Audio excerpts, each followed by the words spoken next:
Atualmente, é dos vistos mais requisitados ao redor das embaixadas de Portugal, espalhadas entre os países membros da CPLP. Os vistos nacionais, conhecidos atualmente como vistos de mobilidade CPLP ou simplesmente vistos de procura de trabalho, é um visto que habilita o seu titular a entrar e permanecer no espaço português, no país, no território português, habilitando-o ainda a exercer toda e qualquer atividade profissional subordinada até ao término da vigência do visto ou, em caso contrário, até que consiga uma autorização de residência. É sobre isso que eu me proponho a falar contigo no vídeo de hoje. O que tens de fazer para dar entrada ao teu visto de procura de trabalho, quando vais dar entrada, tens de dar entrada ao teu visto de procura de trabalho, aonde vais dar entrada e quais são os requisitos a levares em conta ao dar entrada. Então, bora!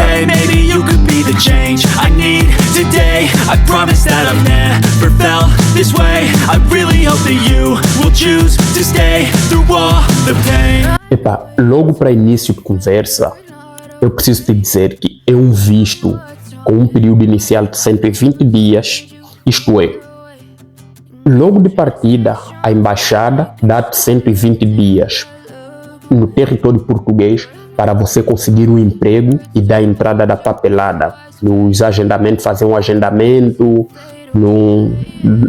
atualmente na AIMA,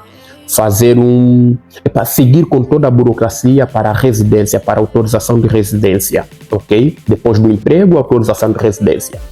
Não tendo conseguido dentro de 120 dias, então você pode prorrogar por mais 60 dias, pode pedir mais 60 dias, sendo o total 180 dias batidinho, ok?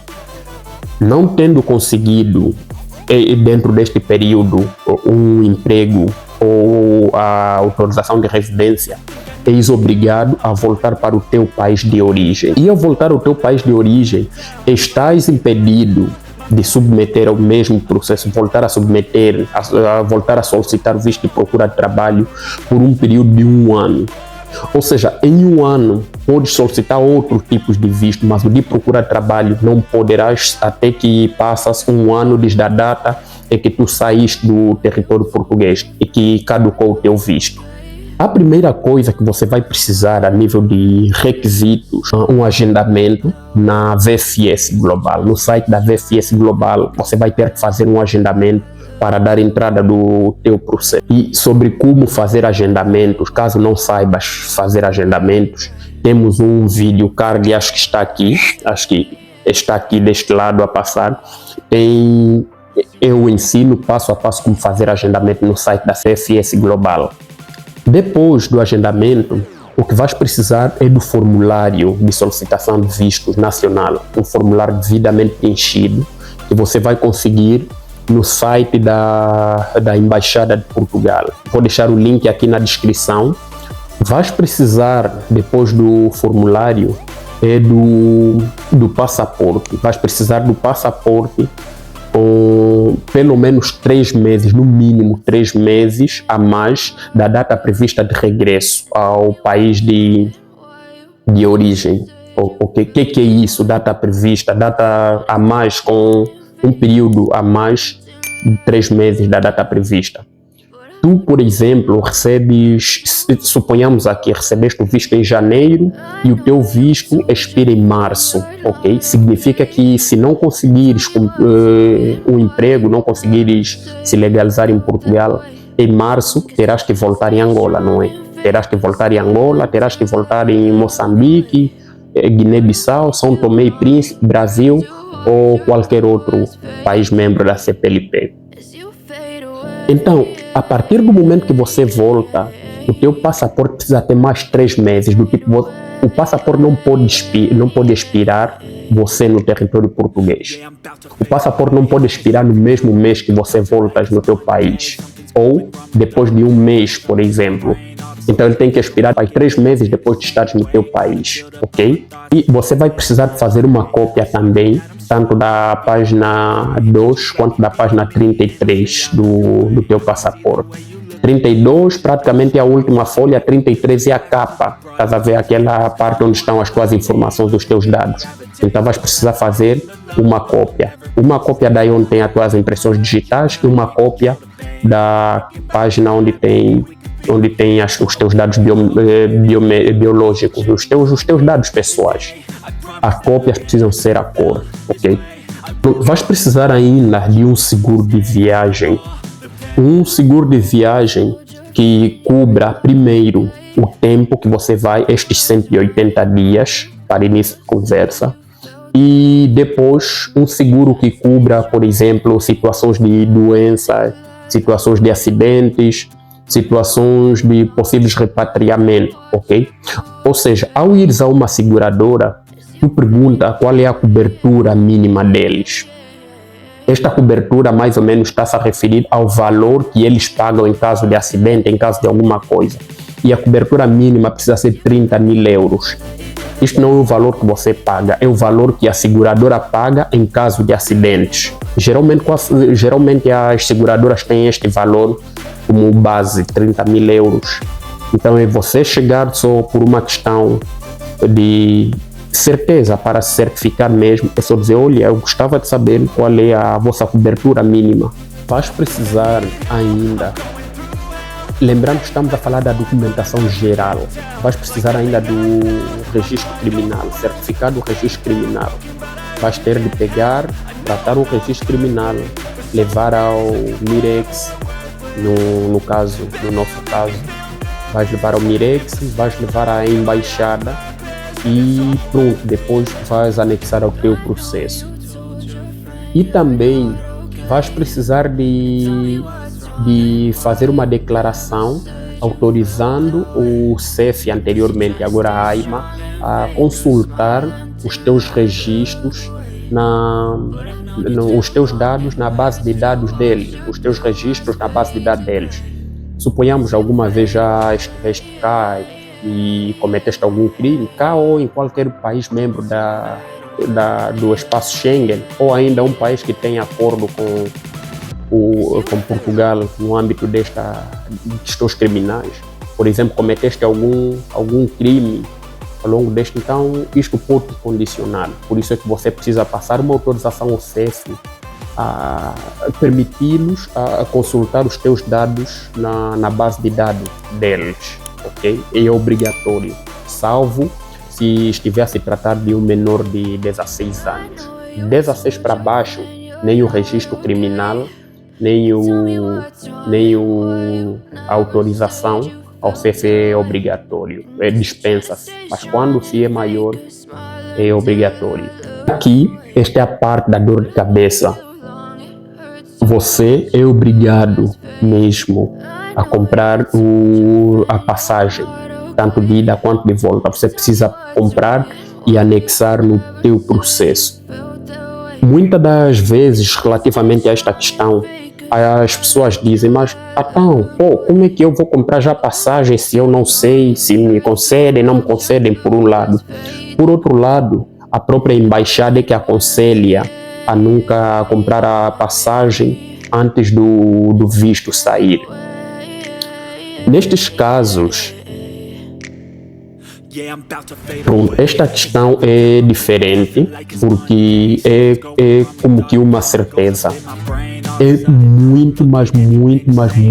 muito raro. Tão raro que a chance é de talvez 5% de teres o visto negado.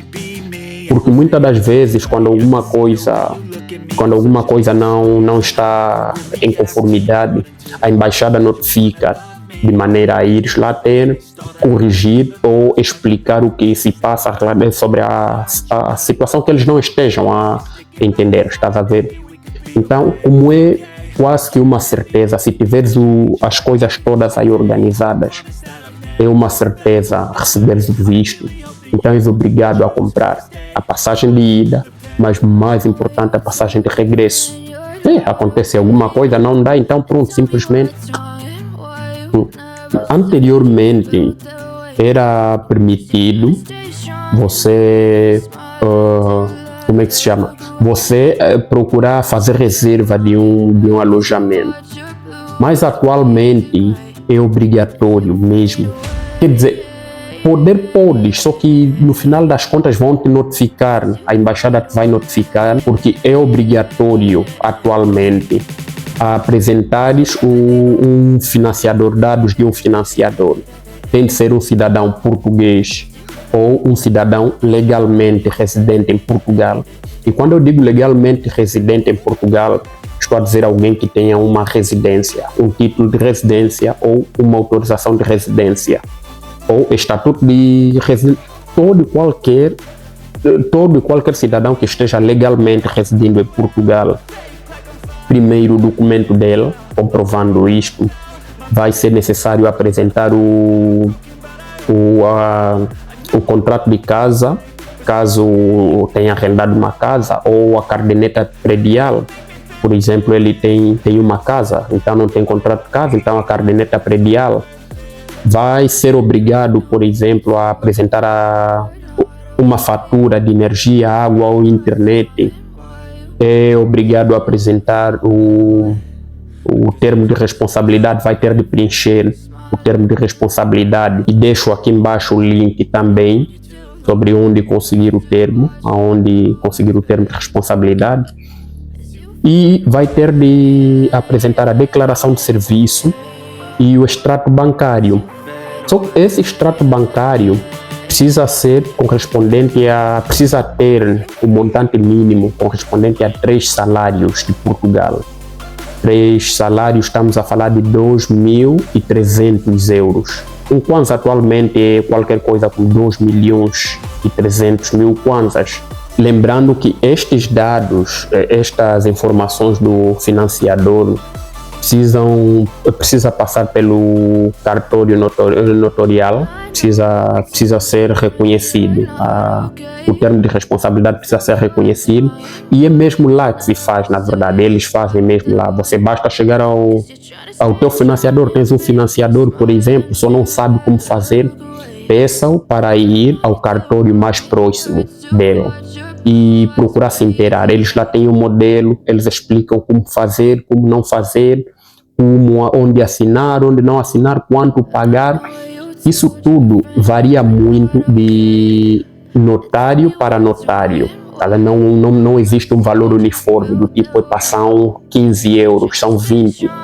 Em alguns, por exemplo, a pessoa vai pagar 13 euros, no outro a pessoa vai pagar 28, 42, e por aí vai, estava a ver? É só ir ao notário mais próximo. Já a nível de documentação específica, é que para início de conversa o teu processo vai ter de ir acompanhado de um certificado IFP, do IEFP. Este IEFP é mais ou menos o quê? É o Instituto de Emprego e Formação Profissional, tá vendo? Em Angola é o correspondente ao nosso MAPES, por exemplo, nosso INEFOP, nosso MAPES, que é o organismo responsável o organismo que tutela essa questão tanto de empregabilidade quanto formação profissional. Pronto, então você você precisa de uma declaração. Então no site da embaixada, através do site que eu já disse, que deixo aqui o link, você consegues encontrar um formulário. Você vai preencher o formulário, vai seguir, aquilo é totalmente interativo. Você vai seguir e até que conseguires, e depois até que eles te enviam o certificado. Podes submeter 1, 2, 3, podes solicitar, submeter não, podes solicitar. Quer dizer, submeter formulários e solicitar, não é? Você submete os formulários e em contrapartida eles dão-te os certificados. Podem dar-te 1, 2, 3 certificados sem dificuldade nenhuma. Relativamente aos custos na VFS Global, é um fenômeno que vai alterando com muita frequência. É um fenômeno muito volátil. Volátil, me refiro, hoje, por exemplo, o preço é este, daqui a um mês o preço já podes encontrar outro. Nesta altura que eu vos falo, por exemplo, está 106 mil kwanzas o processo lá, dar entrada. Mas nada garante que daqui a uma semana o processo será o mesmo. o valor será o mesmo. As chances de baixar é para esquecer, principalmente quando temos uma economia de brinquedo, em que as coisas sobem. As pessoas não sabem por que razão é que as coisas estão a subir, sem razão nenhuma, sem qualquer razão. Coisa que encontrou, que ontem era 1.000, hoje de repente já é 1.800. Então, não sei quanto é que será quando fores dar entrada, mas o certo é que nesta altura está 106 mil. Quando dar entrada? Olha, antes de falar isso, o processo dentro da embaixada depende muito das datas da tua viagem. Tá a ver? É dos vistos mais rápidos, se não mesmo o visto mais rápido atualmente de sair. Por isso a concorrência, a afluência, pronto. Por isso as pessoas todas indo solicitando visto. É dos mais rápidos, por quê? Porque se a minha data, por exemplo, for dia 5, suponhamos a embaixada, dou entrada, o mínimo são 15 dias. Você precisa dar a entrada com uma antecedência mínima de 15 dias. Regra geral, os vistos precisamos dar entrada ao nosso visto com antecedência mínima de 15 dias. Independentemente do tipo de visto. Então, eu dou entrada, por exemplo, dia 1 e a minha viagem está marcada para o dia 16. Então, neste período, eu recebo o meu visto. Há casos, por exemplo, que a pessoa dá entrada no dia 1, a viagem está marcada para o dia 9, para 9 do mesmo mês, e dentro deste período recebe o visto. Ok? Ou caso contrário é notificado caso alguma coisa não esteja em conformidade. Então os timings dependem muito, os timings são condicionados, é isso aí, são condicionados à data da tua viagem. Para datas mais longas, então a embaixada procura também lá esticar aí o tempo, priorizando aqueles que tenham as datas mais próximas, estás a ver? Sobre o momento perfeito de dar entrada, o que eu preciso te dizer é que não existe momento perfeito. O momento perfeito é o hoje, o agora, estás a ver? Desde, é claro, que tenhas as coisas totalmente planejadas. Porque de nada adianta você fazer tudo às pressas, e depois, por causa disso, teres de viver um pesadelo, estás a ver? Tu meio que não planejou as coisas conforme deveriam ser, porque foste contando com os outros. E eu preciso vos dizer, você que estás para viajar, estás para emigrar, pronto, estás para embarcar nesta aventura, o Camba João disse que não, pode vir, conta comigo nisso. O Camba Mingo disse que conta comigo. O Camba Antônio disse que conta comigo. E você vem totalmente despreparado, porque não, os Cambas já estão lá, os Cambas disseram. As chances de você apanhar uma frustração daquelas e implorar para voltar são bem maiores que aquele que vem mesmo com estes Cambas, mas vem com um suportezinho, tá a ver? Não pode, esquece, cai fora. Não, cai fora mesmo. Ah não, eu já tenho meu Camba lá, o meu Camba disse que vai. 60% de chance de no final das contas te deixar na mão. Às vezes não é porque ele quer, mas é porque muitas das vezes a correria impõe isso. Hoje é dia 1, por exemplo, hoje é dia 1, a tua viagem está para o dia 9. A pessoa vê, não, vou te pegar, sem macas, vem, pode coisa. Só que no dia 8, a agenda dele, ele acaba descobrindo que afinal no dia 9 tem algo marcado. Afinal no dia 9 terá de fazer alguma coisa indispensável, muitas das vezes indispensável. Então o elo mais fraco, você automaticamente acaba sendo o elo mais fraco. Estás a ver? Desculpa daqui, desculpa daí, mas só que não há muito que a pessoa possa fazer. Então você estás a vir, você estás a se planejar, conta com os outros, é bom. Você tem mais um cajado aí para se apoiar, tens uma bengala para se apoiar, mas não conte exclusivamente com os outros. Vi como se fosses filho, o teu encarregado é que está aqui, porque vai cuidar de ti a 100%. Cai fora, esquece. Pronto, estes dados todos Vocês podem consultar no site do Consulado Geral de Portugal em Luanda. Eu trouxe aqui os requisitos com base no Consulado Geral. Caso tenhas alguma dúvida, deixa aqui embaixo nos comentários. Na eventualidade que não consigas entrar em contato diretamente com a embaixada, não? Porque no site tem o número da embaixada e é funcional. Você liga, pode demorar um pouquinho, mas depois atendem. Tens alguma dúvida, entre em contato com a embaixada. Está a demorar, não consegues obter resposta, deixe aqui, caso um gajo consiga dar suporte, vou fazê-lo mesmo com todo gosto e vou despedir, mas com a promessa de voltar num próximo vídeo aqui do canal. É nóis.